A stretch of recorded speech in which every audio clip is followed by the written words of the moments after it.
Gene cloning का जो है हमारा थर्ड लेक्चर है। ठीक है, आज हम एक नए चैप्टर का जो है आगाज़ करने जा रहे हैं। ये चैप्टर है वेक्टर्स फॉर जीन क्लोनिंग, जिसके अंदर हम पढ़ेंगे प्लाज्मिड्स और बैक्टीरियोफेजेस के बारे में। आज का जो लेक्चर है वो काफ़ी ज़्यादा इम्पॉर्टेंट है, क्योंकि इसके अंदर बहुत सारे शॉर्ट क्वेश्चंस हैं, लॉन्ग क्वेश्चंस हैं। तो वीडियो को कंप्लीट देखिएगा ताकि आपका कोई भी पार्ट जो है वो स्किप ना हो। ठीक है जी, सो लेट्स स्टार्ट। सबसे पहले हम देखते हैं कि characteristics of a good vector. हम जीन क्लोनिंग के एक्सपेरिमेंट में जो वेक्टर यूज़ करने जा रहे हैं उसकी कुछ कैरेक्टरिस्टिक्स होनी चाहिए। वो क्या हैं? सबसे पहले रेप्लिकेशन आती है। अगर किसी वेक्टर के अंदर ये एबिलिटी नहीं है कि वो ज़्यादा से ज़्यादा रेप्लिकेट कर सके, तो वो हमारे पास एक अच्छा वेक्टर जो है वो साबित नहीं होगा, क्योंकि हमने रेप्लिकेशन के प्रोसेस के ज़रिए बनानी होती हैं कॉपीज़। जितनी ज़्यादा कॉपीज़ बनेंगी उतना हमारे लिए जो है फ़ायदेमंद होगा वो एक्सपेरिमेंट। उसके बाद वेक्टर का साइज़, ये बहुत ज़्यादा इम्पॉर्टेंट है कि वेक्टर जो है वो बहुत ज़्यादा लार्ज साइज़ का ना हो। ठीक है, इसका साइज़ जो है वो रिलेटिवली स्मॉल होना चाहिए। आइडियली अगर बात की जाए तो इसका साइज़ होना चाहिए लेस देन 10 KB। ठीक है, 10 KB से स्मॉलर साइज़ का जो हमारे पास वेक्टर होना चाहिए। ये थी characteristics of a good vector. फिर उसके बाद हमारे पास आते हैं प्लाज्मिड्स। ठीक है, प्लाज्मिड्स मैंने आपको लास्ट वीडियो में बताया था, जो है एक्स्ट्रा क्रोमोसोमल सर्कुलर जो है DNA सेगमेंट्स होते हैं, जिनको हम अपने एक्सपेरिमेंट्स के अंदर यूज़ करते हैं, और ये सेल्फ रेप्लिकेटिंग होते हैं। अब प्लाज्मिड्स के कुछ बेसिक फीचर्स भी हैं। सबसे पहले ये सर्कुलर मॉलिक्यूल्स हैं। ठीक है, सेकेंडली ये इंडिपेंडेंट एग्जिस्टेंस रखते हैं। फिर जो प्लाज्मिड्स हैं, ठीक है, उनके ऊपर सर्टन एंटीबायोटिक्स का डिफरेंट जो है वो रिएक्शन होता है। प्लाज्मिड्स को हम रेजिस्टेंस भी बना सकते हैं बाय सर्टेन एंटीबायोटिक्स। अब हम क्या करते हैं कि ये जो हम रेजिस्टेंट जीन्स जो हैं यूज़ करते हैं या बनाते हैं एंटीबायोटिक रेजिस्टेंट प्लाज्मिड्स को, ये क्या करते हैं, हमें सिलेक्टेबल मार्कर के तौर पर आइडेंटिफाई करवाते हैं कि हमारा जो जीन ऑफ इंटरेस्ट था या हमारा पर्टिकुलर जीन कौन सा था उस पूरे सोल्यूशन के अंदर। फिर इसकी वजह से ज़्यादातर जो प्लाज्मिड्स हैं उनके पास एक DNA सीक्वेंस होता है जो कि एक्ट करता है उनका ओरिजिन ऑफ रेप्लिकेशन, ताकि वो ज़्यादा से ज़्यादा मल्टीप्लाई कर सकें सेल के अंदर। ठीक है, और बैक्टीरियल क्रोमोसोम्स को मेंटेन कर सकें। ये तो कुछ बेसिक फीचर्स प्लाज्मिड्स के। ठीक है जी, अच्छा जी, अब देखते हैं प्लाज्मिड्स। ये एक बैक्टीरियल सेल है। इसके अंदर जो ऑरेंज कलर का नज़र आ रहा है आपको, ये है बैक्टीरियल क्रोमोसोम, और ये जो स्मॉल सर्कल्स हैं, these are plasmids that are widely used in gene cloning experiments. उसके बाद हमारे पास आते हैं एपिसोम्स। ठीक है, एपिसोम्स क्या होते हैं? एपिसोम्स भी इंटीग्रेटिव प्लाज्मिड्स होते हैं। ठीक है, जो कि यूकेरियोट्स के अंदर प्रेजेंट होते हैं। इनकी भी इंडिपेंडेंट एग्जिस्टेंस होती है प्लाज्मिड्स की तरह, लेकिन इनका जो इम्पोर्टेंट फीचर है वो ये है कि इनके अंदर जो इंटीग्रेशन की प्रॉपर्टी वो वाज़ेह तौर पर देखी जा सकती है। हमने बात की थी एंटीबायोटिक रेजिस्टेंस की, वो किस तरह से होती है प्लाज्मिड्स के अंदर, वो देखते हैं। हमारे पास एक प्लाज्मिड है RP4, ये एम्पिसिलिन रेजिस्टेंस प्रोवाइड कर रहा है। एम्पिसिलिन एक एंटीबायोटिक है। टेट्रासाइक्लिन के खिलाफ भी ये रेजिस्टेंट है। कैनामाइसिन रेजिस्टेंट भी है। ठीक है, अब हमारे पास इकोलाई सेल्स हैं। कुछ सेल्स के पास प्लाज्मिड होगा और कुछ सेल्स के पास प्लाज्मिड नहीं होगा, और वो प्लाज्मिड कौन सा है हमारे पास? RP4। जिनके अंदर प्लस का साइन है, ठीक है, वो सेल्स जो हैं अपने पास प्लाज्मिड रखते हैं, और जो हॉलो सेल्स हैं उनके पास प्लाज्मिड नहीं है। ठीक है, अब हमने क्या करना है, इनकी ग्रोथ को ऑब्जर्व करना है। दोनों तरह के सेल्स हमारे पास प्रेजेंट हैं। ठीक है, ये देखिए, सबसे पहले नॉर्मल ग्रोथ होगी, ठीक है, नॉर्मल ग्रोथ मीडियम है, उसमें क्या है, कोई भी एंटीबायोटिक नहीं है। नॉर्मल ग्रोथ मीडियम में एंटीबायोटिक भी नहीं है, कोई एंटीबायोटिक नहीं है, तो सारे सेल्स जो हैं वो ग्रो कर जाएंगे। फिर अब हमारे पास ग्रोथ मीडियम है और उसके अंदर हमने डाली है 50 माइक्रोग्राम पर ml टेट्रासाइक्लिन, एंटीबायोटिक हमने डाल दी। अब वो सेल्स जिनके पास प्लाज्मिड नहीं था, एंटीबायोटिक रेजिस्टेंस वाला, वो ग्रो नहीं करेंगे, सिर्फ वही सेल्स ग्रो करेंगे जिनके पास प्लाज्मिड था, क्योंकि उनके पास रेजिस्टेंस भी है एंटीबायोटिक के खिलाफ। तो इस तरह से हमें पता चल जाता है कि जो एंटीबायोटिक रेजिस्टेंस से प्लाज्मिड की ग्रोथ के ऊपर क्या इफ़ेक्ट होता है। फिर बात करते हैं हम प्लाज्मिड्स की और एपिसोम्स की। प्लाज्मिड जो हैं ये नॉन इंटीग्रेटिव बिहेवियर शो करवाते हैं। फॉर एग्जांपल जो एक बैक्टीरियल क्रोमोसोम है, ठीक है, और हमारे पास ये है प्लाज्मिड। सेल डिवीजन के बाद क्या होगा, प्लाज्मिड जो हैं वो दोनों डॉटर सेल्स के अंदर ट्रांसफ़र हो जाएगा, लेकिन इनके अंदर कोई इंटीग्रेशन नहीं होगी। बैक्टीरियल क्रोमोसोम सेपरेटली डिवाइड होगा और जो प्लाज्मिड है वो सेपरेटली डिवाइड होगा। लेकिन जब आप करते हैं एपिसोम्स की, उसके अंदर क्या होता है, इंटीग्रेशन जो है वो मस्ट है। ये बैक्टीरियल क्रोमोसोम है और ये है प्लाज्मिड।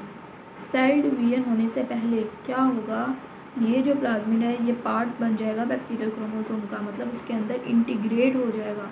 फिर सेल डिवीजन होगी तो इसी तरह से जो है डिवाइड हुआ होगा इसके अंदर इंटीग्रेटेड जो बैक्टीरियल क्रोमोसोम प्लस प्लाज्मिड। ये था एपिसोम और प्लाज्मिड्स के अंदर डिफरेंस।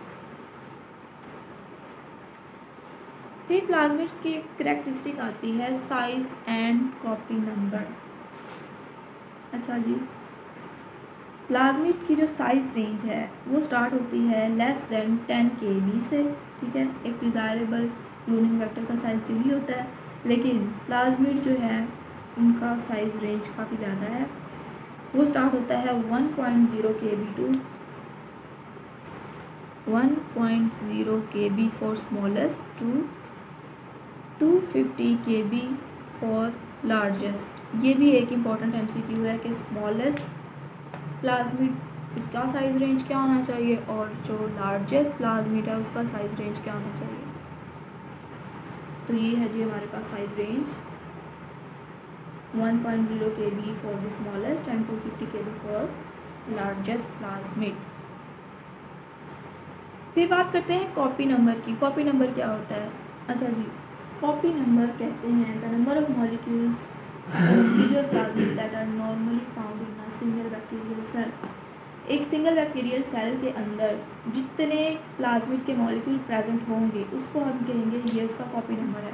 फॉर एग्जांपल, एक बैक्टीरिया के अंदर अगर प्लाज्मिड का एक मॉलिक्यूल प्रेजेंट है तो मतलब उसका कॉपी नंबर 1 है। अगर उसके 2 मॉलिक्यूल प्रेजेंट है तो मतलब उसका कॉपी नंबर 2 होगा। अगर 3 प्लाज्मिड्स प्रेजेंट है तो उसका कॉपी नंबर 3 होगा। फिर उसके बाद आती है हमारे पास कॉन्जुगेशन और कंपैटिबिलिटी। कॉन्जुगेशन और कंपैटिबिलिटी क्या है? कॉन्जुगेशन प्लाज्मिड जो हैं वो यूज़ किए जाते हैं सेक्सुअल कॉन्जुगेशन के अंदर, जो कि बैक्टीरियल सेल्स के दौरान होती है।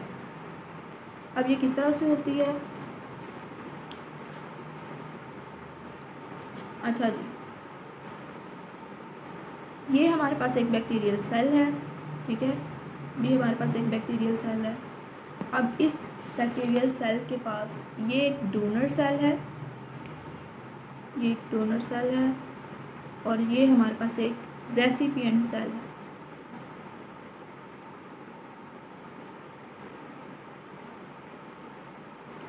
अब हमने क्या करना है, फॉर एग्जांपल ये हमारे पास कॉन्जुगेटिव प्लाज्मिड है। अब ये कॉन्जुगेटिव प्लाज्मिड एक पाइलस के थ्रू दूसरे सेल के अंदर ट्रांसफ़र होगा। पाइलस जो एक ब्रिज बनाएगा, फिर ये जो है प्लाज्मिड वो इसके अंदर ट्रांसफ़र होना शुरू हो जाएगा और दोनों बैक्टीरियल सेल्स के पास सेपरेटली हमारे पास आ जाएगा प्लाज्मिड। इस तरह से जो है कॉन्जुगेशन का प्रोसेस होता है बैक्टीरिया के अंदर।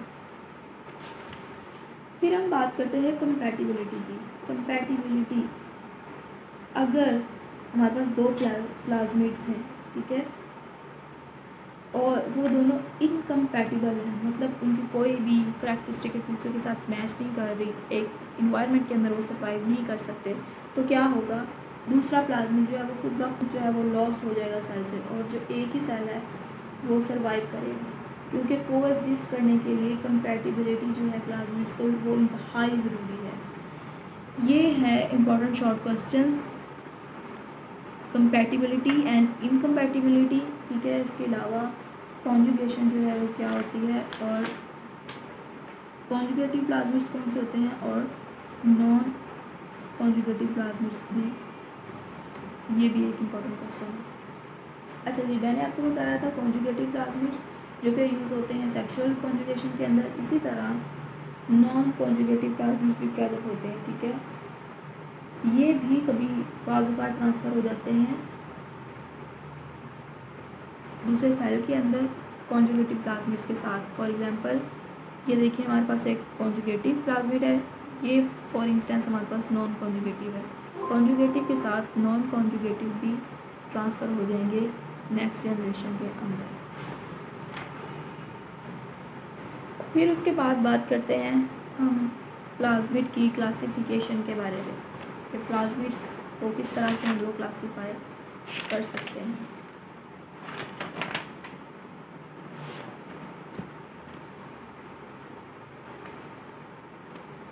अच्छा जी, प्लाज्मिड्स की क्लासिफिकेशन की बात करते हैं तो सबसे पहले हमारे पास आते हैं एफ प्लाज्मिड्स।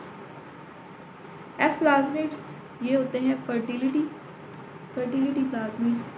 इनके पास क्या होता है, TRA जीन्स होते हैं, ट्रांसफ़र जीन्स, ठीक है। ये क्या करते हैं, जीन्स को ट्रांसफ़र करते हैं। इसकी हमारे पास एक एग्जांपल है F plasmids of E coli. फिर उसके बाद हमारे पास आते हैं आर प्लाज्मिड्स जो कि हैं रेजिस्टेंट प्लाज्मिड्स। इनके पास जीन्स होते हैं, ठीक है, जो कि सर्टेन एंटीबायोटिक से रेजिस्टेंस प्रोवाइड करते हैं बैक्टीरिया को, जैसे एम्पीसिलिन हो गया, मर्करी हो गया। आर प्लाज्मिड जो है क्लिनिकल माइक्रोबायोलॉजी के अंदर बहुत ज़्यादा इंपॉर्टेंट है, क्योंकि इनका जो स्प्रेड होता है नेचुरल पॉपुलेशन के अंदर वो बहुत ज़्यादा कॉन्सिक्वेंसेस प्रोवाइड करता है बैक्टीरियल इन्फेक्शंस के ऊपर।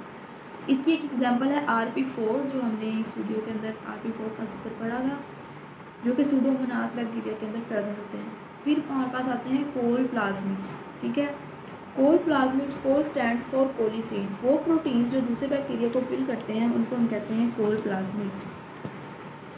फिर बात करते हैं डिग्रेडेटिव प्लाज्मिड्स की। डिग्रेडेटिव प्लाज्मिड्स जो हैं ये क्या करते हैं, होस्ट बैक्टीरियम को अलाउ करते हैं कि वो मेटाबोलाइज कर सकें अनयूजुअल मॉलिक्यूल्स को। मतलब अगर होस्ट के अंदर कोई भी ऐसा मटेरियल प्रेजेंट है जिसकी कोई भी ज़रूरत नहीं है सेल को, तो उसको यूटिलाइज़ कर लेंगे, जैसे कि टोलुइन हो गया, सैलिसाइलिक एसिड हो गया।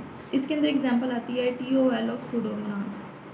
फिर लास्ट आते हैं हमारे पास विरुलेंस प्लाज्मिड्स, ठीक है। विरुलेंस प्लाज्मिड्स वो प्लाज्मिड होते हैं जो कि पैथोजेनिसिटी प्रोवाइड करते हैं, डिजीज़ कॉजिंग एबिलिटी होती है इनके पास।